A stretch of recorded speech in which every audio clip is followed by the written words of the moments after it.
Hello, and thanks for all you do to support the Duke University community. While our campus is much quieter now as we swing into the summer, the world of higher education continues to be noisy and complicated. We're working every day to sort out the many significant federal policy changes and proposals for additional changes that have quite dire implications for the university.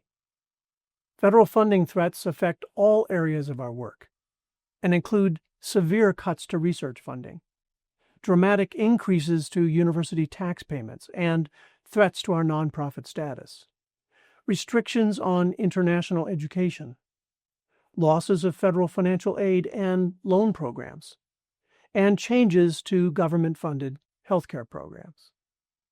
I expect you share my grave concern about what these dramatic policy changes mean for our work at Duke, and I want you to know that we are advocating in every way possible at both the state and federal levels to maintain funding for our mission, to protect jobs and economic vitality here in Durham and across North Carolina, to support international students and scholars, and to keep education and healthcare accessible to all.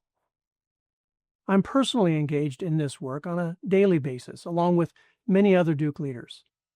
I also serve on the board of the Association of American Universities, or AAU, through which we are working collectively with America's leading research universities to demonstrate powerfully and advocate strenuously for the transformative power of education, research, and innovation. Though we still don't know the full degree to which Duke's financial resources will ultimately be affected, the considerable reductions we've already experienced, along with the scale of the additional losses we could face, mean that there is, sadly, no scenario in which Duke can or will avoid incurring substantial losses of funding due to these policy changes. As I announced in March, this spring we began planning a university-wide strategic realignment and cost reduction process to prepare us for the road ahead. And now, like many other organizations around the country, we are being forced to reduce the scope of our activities and spending in order to sustain excellence in our core missions. The leadership of every school and unit at Duke has had to think carefully about how to do critical work with fewer resources while developing strategic plans for moving forward. This involves making incredibly difficult decisions and painful choices about reducing the scope of our work. I know our leadership teams have felt the weight of those decisions and their implications throughout this process.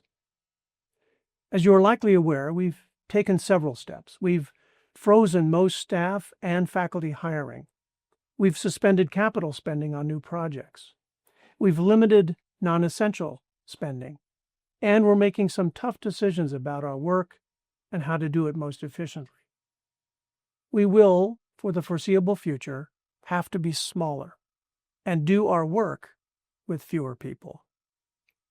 I sincerely wish that this were not the case, but the harsh reality is that reducing our spending by the scale required means that Duke will have to employ fewer people.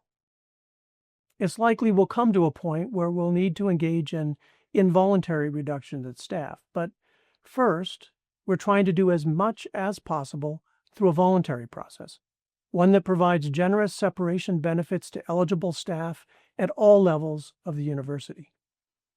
Within this landscape of significantly reduced funding, academic leaders will also need to give thought to the future shape of our faculty. In the coming weeks, eligible faculty members will receive information from their schools about new, again, voluntary retirement incentives that are being offered across the university. Each of you has made a major contribution to our mission over the years, and this process highlights the value of those contributions. As with all personnel matters, voluntary separation and retirement offers extended to colleagues are confidential. And I trust that our community will be thoughtful and respectful regarding decisions others may be weighing about their futures.